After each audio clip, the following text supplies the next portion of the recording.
Good morning friends, मैं doctor VK Mishra from gastro liver hospital Swaroopnagar Kanpur. At the outset एक request, ये scientific channel है। मैं चाहूंगा कि इस चैनल को आप सब्सक्राइब करें, इस वीडियो को आप शेयर करें ताकि ये जानकारी ज्यादा से ज्यादा लोगों तक भेजी जा सके। आज मैं बात करूंगा एनल फिशर के डायग्नोसिस एंड ट्रीटमेंट के बारे में। आप जानते हैं कि जहां तक एनल फिशर का सवाल है, it's a very common problem. Science ऐसा मानती है कि एनल फिशर का जहां तक सवाल है, लाइफ टाइम में किसी भी व्यक्ति को इसके होने की काफी ज्यादा संभावना होती है। आज हम इसके डायग्नोसिस के बारे में और ट्रीटमेंट के बारे में बात करेंगे। अगर आपको एनल फिशर है तो उसकी डायग्नोसिस कैसे होती है। 90% टाइम्स इसकी जो डायग्नोसिस है वो मेडिकल हिस्ट्री से ही क्लियर हो जाती है। आपको लैट्रिन करने के दौरान दर्द होता है, दर्द का कैरेक्टर किस प्रकार का है, लैट्रिन करने के दौरान दर्द होता है या बाद में भी होता है, एंड बाद में कितनी देर तक दर्द होता रहता है, आपको किस पोजीशन में दर्द होता है, ये बहुत सारी चीजों की जो जानकारी है ये हमें क्लियर कर देती है कि कहीं आपको एनल फिशर तो नहीं है। फिर हम आपके लैट्रिन के रास्ते का जो फिजिकल एग्जामिनेशन करते हैं उससे भी क्लियर हो जाता है कि आपको एनल फिशर तो नहीं है कहीं। कभी हमें आपके एनल स्फिंक्टर को प्रॉपर्ली एग्जामिनेशन की जरूरत पड़ती है। नो, आप जानते हैं कि फिशर दो तरह के होते हैं, एक एक्यूट फिशर जो बिल्कुल ताजा है, एक क्रॉनिक फिशर जो पुराना है। जो क्रॉनिक फिशर है उसे कहते हैं जो भी फिशर 8 हफ्ते में हील नहीं होता है। अगर आपको फिशर हुआ और अगर 8 वीक्स हो गए और ये हील नहीं होता है तो साइंस इसे क्रॉनिक फिशर मानती है।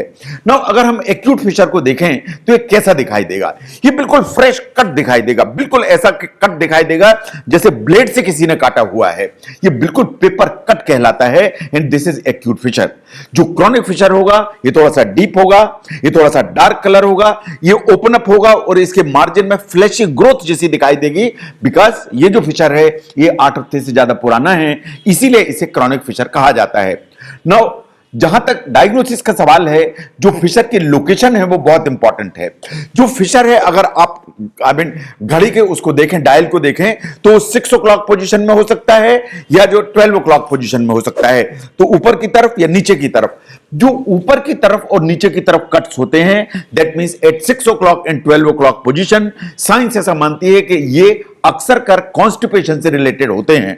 कॉन्स्टिपेशन के चलते या हार्ड स्टूल पास होने के चलते जो कट्स होते हैं वो ऊपर या नीचे होते हैं।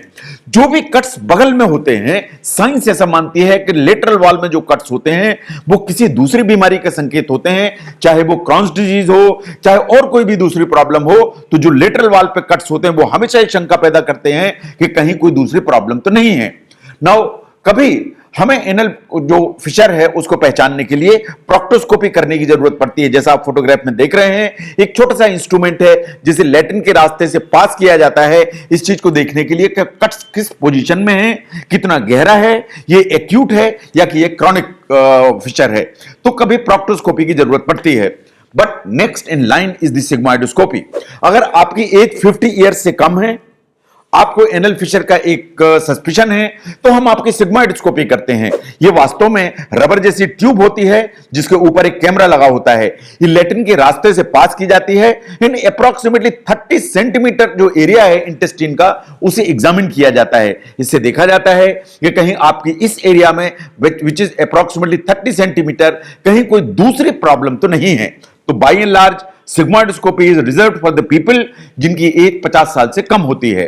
अगर आपकी उम्र 50 साल से ज्यादा है तो साइंस ऐसा रिकमेंड करती है कि अगर आपको एनल फिशर है या कोई दूसरे सिम्टोमेटोलॉजी हैं या आपको कॉन्स्टिपेशन लंबे समय से परसिस्ट कर रहा है तो आपको वास्तव में कोलोनोस्कोपी की जांच कराना चाहिए।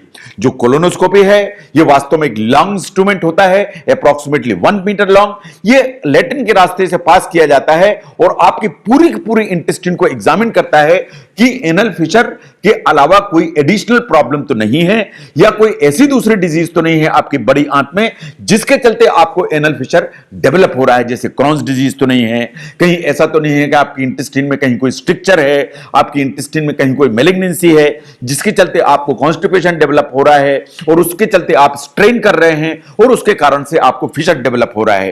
तो अगर आपकी एज 50 ईयर से ज्यादा है और आपको एनल फिशर अगर संभावित है तो आपको रिकमेंडेशन इसी की है कि आपको एक कोलोनोस्कोपी की जांच कराना चाहिए।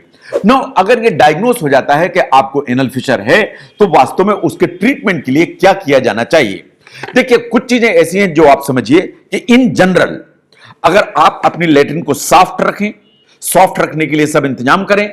दूसरा, अगर आप लेटरिन के रास्ते की सिकाई करें, जिसे सिट्स बात कहते हैं। अगर आप लेटरिन जब जाते हैं उसमें स्ट्रेन करना बंद करें, आप लेटरिन में बहुत देर बैठना बंद करें, और आप रोज एक्सरसाइज करें। तो एक्सरसाइज करें दैट मींस वॉकिंग करें। साइंस ऐसा मानती है that 90% of the fissure, particularly अगर एक्यूट एनल फिशर हैं तो हील हो जाते हैं। उसके लिए सबसे जो इंपॉर्टेंट चीज है वो है कि आपको अपना जो स्टूल है उसको सॉफ्ट रखना है। डाइट में चेंज करिए ताकि स्टूल सॉफ्ट रहे, अच्छी मात्रा में लिक्विड लीजिए ताकि स्टूल सॉफ्ट रहे, और इसके बाद भी अगर सॉफ्ट नहीं रहता है तो आपको स्टूल सॉफ्टनर या ऑस्मोटिव लेक्सेटिव्स, जैसे हमारे यहां इसबगोल अवेलेबल होता है, इसकी हेल्प लेने की जरूरत है। नो, अगर इन सब करने के बावजूद भी ऐसा लगता है कि जो फिशर है वो हील नहीं हो रहा है, तो आपको डॉक्टर की मदद लेने की जरूरत है। जब आप डॉक्टर के पास जाते हैं या ट्रीटमेंट के लिए, तो जो पहला स्टेप है basically the non surgical treatment. That means कि आपको किसी ऑपरेशन की जरूरत नहीं है। जो नॉन सर्जिकल ट्रीटमेंट में जो हम मेडिकेशंस यूज करते हैं आपके ट्रीटमेंट के लिए, उसमें नंबर 1 पर आती है नाइट्रोग्लिसरीन। यह वास्तव में एक क्रीम के शेप में होती है जिसे लेटरिन के रास्ते में अप्लाई करना पड़ता है सवेरे शाम। जो नाइट्रोग्लिसरीन है, ऐसा माना जाता है कि it is the medical treatment of choice. That means कि यह सबसे अच्छी दवाई है जो एनल फिशर को हील करने में मदद करती है। जब नाइट्रोग्लिसरीन आप अप्लाई करते हैं तो वास्तव में हीलिंग को प्रमोट करती है, आपका जो एनल स्फिंक्टर है उसको रिलैक्स करती है। तो हीलिंग को भी प्रमोट करेगी और एनल स्फिंक्टर को रिलैक्स भी करेगी। तो अगर ये दोनों काम करेगी तो आपका धीरे धीरे पेन कम हो जाएगा, धीरे धीरे पेन खत्म हो जाएगा, और एनल स्फिंक्टर वास्तव में हील हो जाएगा। बस ये है कि जो नाइट्रोग्लिसरीन है थोड़ा सा साइड इफेक्ट लेके चलती है, पर्टिकुलरली कभी कभी इससे हेडेक हो सकता है जो आपको शायद बियर करने की जरूरत पड़ेगी। Now the second in line basically is the topical anesthetic creams, जो कि लेटरिन के रास्ते को सुन्न कर देते हैं या लोकल एनेस्थेसिया जैसा काम करते हैं। इनमें सबसे ऊपर आती है ज़ाइलोकेन। जो ज़ाइलोकेन है 2 to 5% कंसंट्रेशन में लगाने की जरूरत पड़ती है। लेटरिन करने के पहले या लेटरिन करने के बाद आपको लोकल एरिया में इसको लगाने की जरूरत है ट्वाइस अ डे। ये वास्तव में एनेस्थेटिक क्रीम है और ये आपके लेटरिन के रास्ते को सुन्न कर देती है या एनेस्थेटाइज कर देती है। इसके चलते आपका जो पेन है वो वास्तव में खत्म हो जाता है। The next in line is the botulinum या बोटॉक्स इंजेक्शंस। ये इंजेक्शंस अवेलेबल होते हैं, इनको वास्तव में लेटरिन के रास्ते में इंजेक्ट कर दिया जाता है। इन ये वास्तव में हमारा जो एनल स्फिंक्टर है या लेटरिन का रास्ता है उसमें जो मसल होती है उसको रिलैक्स कर देती है, उसके स्पाज्म को खत्म कर देती है। उसके स्पाज्म को खत्म करेगी, उसको रिलैक्स करेगी, तो वास्तव में आपका जो एनल स्फिंक्टर है वो रिलैक्स हो जाएगा। रिलैक्स हो जाएगा तो जो स्फिंक्टर है उसमें जो पेन आता है पेन खत्म हो जाएगा, प्लस जो फिशर है उसकी जो हीलिंग है वो फास्ट हो जाएगी। The next in line are the medicine जो वास्तव में हम ब्लड प्रेशर के लिए यूज करते हैं, पर्टिकुलरली डिल्टियाजेम। इसकी क्रीम्स अवेलेबल होती हैं, जैसे डिल्टिया जैसी क्रीम जैसी आपको दिखाई दे रही है। ये जो मेडिकेशंस हैं डिल्टिया जैसी क्रीम्स हैं, इनको सवेरे शाम लेटरिन के रास्ते में लगाने की जरूरत है, जिससे कि जो मसल है वो वास्तव में रिलैक्स हो जाए। मसल रिलैक्स होगी तो जो फिशर है वो हील होने लगेगा। मसल रिलैक्स होगी तो जो पेन है वास्तव में चला जाएगा। साइंस ऐसा मानती है कि अगर नाइट्रोग्लिसरीन फेल होती है उस स्टेज में आपको डिल्टिया जैसे या निफेडपिन की जो लोकली एक्टिंग क्रीम्स हैं उनको लगाने की जरूरत है। अगर आपको नाइट्रोग्लिसरीन से रिस्पॉन्स आता है तो साइंस ऐसा मानती है that possibly is the best medication. No, कभी ऐसी स्थिति आती है कि एक्यूट फिशर है या फिशर है आपको और आप सब मेडिकेशन कर रहे हैं, उससे भी आपका फिशर हील नहीं हो रहा है एंड आपका पेन जा नहीं रहा है। अगर ऐसी स्थिति है तो वास्तव में आपको सर्जरी की जरूरत पड़ती है। हम बात करेंगे सर्जिकल ट्रीटमेंट के बारे में। नो, क्वेश्चन ये खड़ा होता है कि आपको सर्जिकल ट्रीटमेंट की जरूरत कब पड़ती है। ये 3 सिचुएशंस में पड़ती है। नंबर 1, अगर आपका जो फिशर है वो क्रॉनिक एनल फिशर हो गया है, दैट मींस कि जो फिशर है वो 8 हफ्ते से ज्यादा चल चुका है, तो ये क्रॉनिक एनल फिशर है। नंबर 2, जो दूसरे ट्रीटमेंट करने के बावजूद भी फिशर अगर हील नहीं हो रहा है, that means non healing fissure वास्तव में सर्जरी मांगता है। और number 3 is the severe symptomatology, कि आप सब क्रीम्स लगा रहे हैं, मेडिकेशन ले रहे हैं, लेकिन दर्द इतना ज्यादा है कि आपकी बर्दाश्त के बाहर है। If that is the situation तो आपको सर्जिकल ट्रीटमेंट की आवश्यकता है। नो, सर्जिकल ट्रीटमेंट में क्या किया जाता है?